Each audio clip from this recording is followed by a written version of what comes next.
Mr. Christensen was a religious education teacher in a high school, and he had what he called his open door policy. So this meant that he would take any student, even if they were a problem in another class, as long as they would abide by his rules. Now, he taught religious education during sixth period, which was the last period of the day. And in that class, he did have one of those kinds of students. His name was Stephen. And Stephen had caused trouble in some other classes, and none of the other sixth period teachers wanted him in their class. And so Mr. Christensen said he could stay in his class as long as he followed the rules, one of which was to be to class on time. So Stephen was always to class on time, but he would get there just seconds before the bell rang, and then he would go and sit all the way in the back. And then as soon as the bell rang at the end of class, he was one of the first students out the door. So after a little while, Mr. Christensen asked Stephen to stay after class so they could have a chat. So when class ended, he pulled Stephen aside and he asked him, "Hey, you think you're pretty tough, don't you?" And Stephen said, "Yeah, I do." And Mr. Christensen said, "Well, how many push-ups can you do?" And Stephen said, "Well, I do 200 every night." And Mr. Christensen said, "Wow, that's great. Do you think you could do 300? And Stephen said, I don't know. I've never done 300 push-ups all at once before." And Mr. Christensen said, "Well, I would need you to do 300 push-ups in sets of 10. Could you do 300 push-ups in sets of 10? I would need you to do that so that this would work." And Stephen said, "Well, I don't know. I could try." And Mr. Christensen said, "Well, I need to know if you can do this or not." And Stephen thought about it and said, "Yeah, I can do it." And Mr. Christensen said, "Well, that's great. So I'm going to need you to do that on Friday." So Friday's class rolls around, and there is Stephen early to class and sitting in the front row. So the bell rings, and Mr. Christensen begins class by pulling out a big box of donuts. He opens the lid and shows them to the class, and then those great big donuts with the cream filling. And so everybody's pretty excited. It looks like there's not going to be a class today. It's the last class before the weekend. They're going to get a donut. This is all looking pretty cool. So Mr. Christensen goes to the first row and asks Cynthia, "Would you like a donut?" And Cynthia says yes. And so he turns to Stephen and says, "Stephen, would you do 10 push-ups so Cynthia can have a donut?" And Stephen drops down, does 10 push-ups, and sits back down at his chair. And Cynthia gets a donut. Then Mr. Christensen goes to the next student, Joe, and says, "Joe, would you like a donut?" And Joe says yes. So Mr. Christensen turns to Stephen and says, "Would you do 10 push-ups so Joe can have a donut?" And Stephen does the 10 push-ups, and Joe gets his donut. And so it goes down the whole first row. Each time Stephen does 10 push-ups, and the student gets a donut. And Mr. Christensen starts down the second row, and it goes the same way until it gets to Scott. Now, Scott is the football quarterback, and he's the center of the basketball team. So when Mr. Christensen asks him, "Would you like a donut?" Scott says, "Well, can I do my own push-ups?" And Mr. Christensen says, "No, you can't do your own push-ups. Stephen has to do them." And Scott says, "Well, then I don't want a donut." So Mr. Christensen turns to Stephen and says, "Stephen, would you do 10 push-ups so Scott can have a donut he doesn't want?" And Stephen started doing the push-ups. And Scott jumped up and said, "Wait a minute, I said I didn't want one." And Mr. Christensen says, "Well, look, this is my classroom, my desks, and my donuts, so just put the donut on the desk." So he put the donut on the desk and he moved on. Now by this time, Stephen was beginning to labor doing some of these push-ups. There was some sweat on his brow. He was too tired to get up and down from the chair every time, so he just did all the sets on the floor. He just rested on the floor in between. And some of the students were starting to get a little bit angry at what was going on.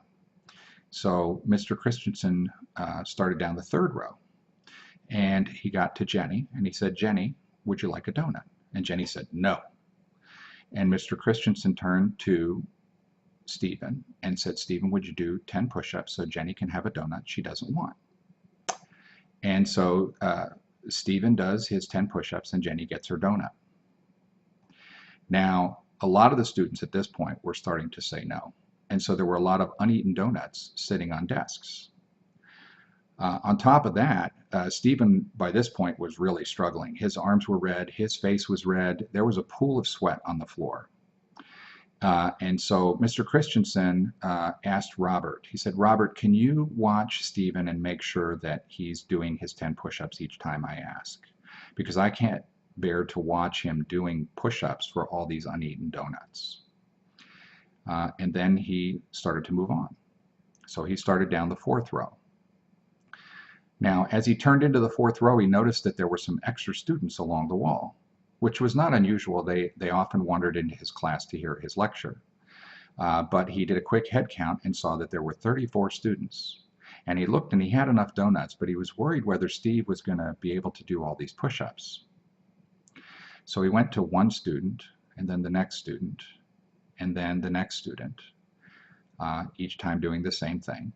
And then after a moment, another student came to the door, Jason, and he started to walk in, and everybody yelled, "No, stop, don't come in." And Jason, with a confused look on his face, stopped at the door. Stephen looked at the door and saw Jason and said, "No, it's okay, he can come in." Mr. Christensen turned to Stephen and said, "Stephen, you know if Jason comes in, you're going to have to do 10 push-ups for him." And Stephen said, "It's okay." So Mr. Christensen said, "Look, we'll get Jason out of the way right now." So he called Jason over and said, "Jason, do you want a donut?" And he said yes. And Mr. Christensen asked Stephen, "Would you do 10 push-ups so Jason can have a donut?" And Jason slowly did his 10 push-ups. And then when he was done, Jason got a donut and he sat down with a bewildered look on his face. So Mr. Christensen continued down the 4th row. And as he got closer and closer to the end of the row, there was more and more time between sets of 10 push-ups. It was taking Stephen much longer to get them done. Near the end of the row, Stephen asked him, Mr. Christensen, "Do I have to touch my nose to the ground every time I do a push-up?" And Mr. Christensen thought about it, and he said, "Stephen, they're your push-ups. Do them however you feel best."